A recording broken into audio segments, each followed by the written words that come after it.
My name is Simon Deng. I'm from Sudan. I was kidnapped and I was enslaved by jihadists. And Jews actually helped save his people. Ask us anything. I read the sign here, and what is the story? I'm from Sudan originally. When I was 9 years old, I was kidnapped and I was given away as a gift by jihadists. Wow. As we all know, a gift is not a human being. But in Sudan, by the jihadist Sudanese, we are not a human being because of our color as black people. Oh my gosh. And I spent 3.5 years as a slave. Even that, I don't have a regular place where I would spend a night as a human being. What do you mean by that? My place is the place where they kept the animals.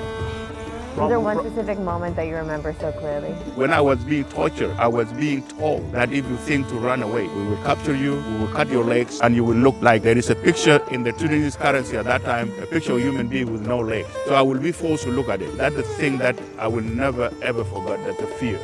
What happened then? How did you get out?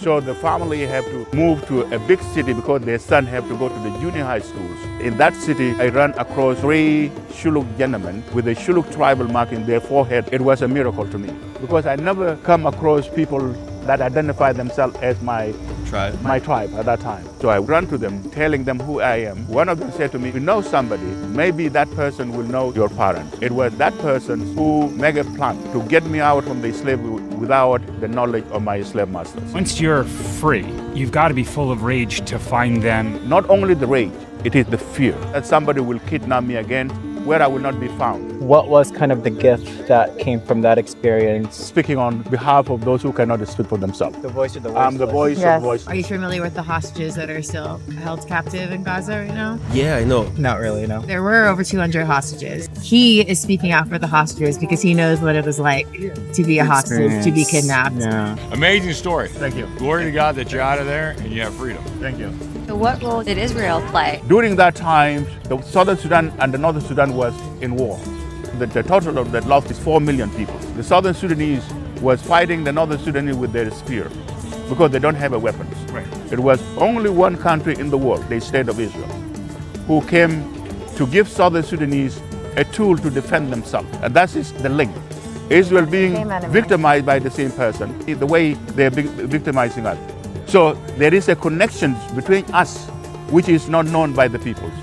And we are here to connect the dots. A lot of people just don't know this. I actually found Simon online because I saw rallies to call for the release of the hostages. Yep. And Simon has been there every week. And if you see in these photos right here, you'll see he is there speaking out for people who are not the same as him. Right. But if you realize we actually all have more in common than we think. And we're trying to show the world that with all the hate that's going on, and especially the rise in anti-Semitism that has gone on since October 7th, and people being so against Israel without actually having knowledge of Yep. what is truly going on. When you're watching the schools here, what do you want to tell them? Like, if you have that one message for them, what is that People message? protesting in the encampments. So what is happening in the colleges, in my opinions, Islamists who are here today, they have a bigger agenda. They lost the battles in the battlefields. So now they're coming to doctrinate and brainwash ignorant, innocent peoples in the colleges by putting all these nonsense in their heads. It's becoming more popular to be hateful towards something. What we're trying to do is show this unity of two people who are completely different from each other, from completely different backgrounds, different religions, different races, everything, and showing that the history of what his people went through, what my people went through, and what we're going through now, that we actually should be united against terrorism, against hate, and show the world that we're stronger together.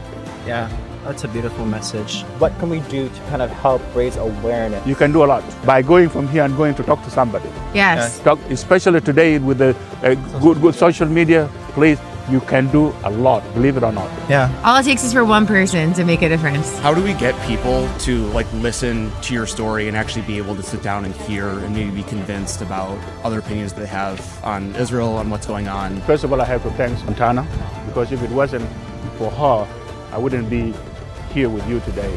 Jews supposed to be not to be speaking to defend themselves, because they have been doing it for all along. And even they become to a point that nobody listened to us. But I'm saying that, no, there is somebody listening to you. And now I am here. The Jewish is being targeted goes back even before the Hitler went on his evil campaign.